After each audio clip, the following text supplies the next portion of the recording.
ito ay rated SPG, striktong patnubay at gabay ng magulang ang kailangan. Isang mapagpalang araw mga kapamilya. Ano kaya ang ginawa ni Ponggay? At bigla itong nayakap ng mahigpit ni Tanggol. Pwes, sabay-sabay nating alamin yan sa dulo ng bidyong ito. Biglang nagbago ang ihip ng hangin ang mahimasmasan si Ponggay. Ngayon ay unti-unti niya nang nauunawaan kung ano ang ipinapakipaglaban ni Tanggol.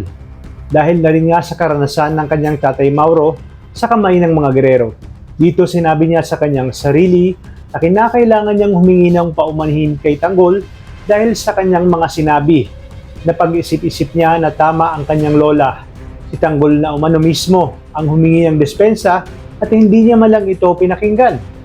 Muling babalik sa hideout si Ponggay para tuluyang makipagkasundo kay Tanggol. Ngunit sa mga oras na yon ay kasalukuyang nasa Quiapo sina Tanggol at Ramon para iligtas si Marites. Kaya naman nang malaman niya ito ay agad siyang pumunta doon at nakasuot siya ng pansibilyan.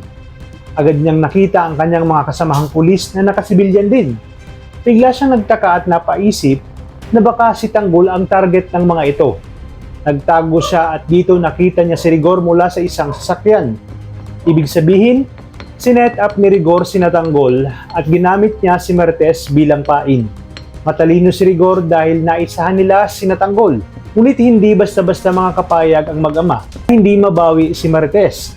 Kaya naman nakipagsabayan sila sa mga sibilyang pulis at ipinamalas ng mag-ama ang kanilang husay at tapang sa pakikipaglaban. At para masiguro ni Rigor na hindi makukuha ni Tanggol si Marites, ay isinama niya nga ito. Biglang nabaling ang atensyon ni Rigor sa grupo ni Tanggol at tumulong na nga rin ito dahil nakita niyang unti-unti nang nalalagas ang kanyang mga kapulisan. Galit na galit siya dahil mukhang magiging dehado pa, kaya sinabi niya kay Marites na hindi na ito mababawi sa kanya at magkakamatay umano sila. Muli silang nagkaharap ni Ramon at dito sinamantalan ni Ponggay ang pagkakataon para mabilis na maipuslit si Marites nang hindi namamalayan ni Rigor. Kaya naman di kalaunan ay tagumpay na naitakas itong si Marites ni Ponggay.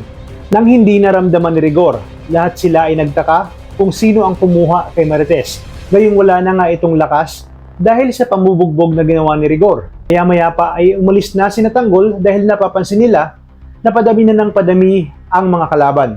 At ang bubulaga sa kanilang pagdating sa hideout ay si Ponggay na kasama ang kanyang nanay Marites. Labis na nagpapasalamat si Tanggol kay Ponggay at bigla niya itong nayakap ng mahigpit.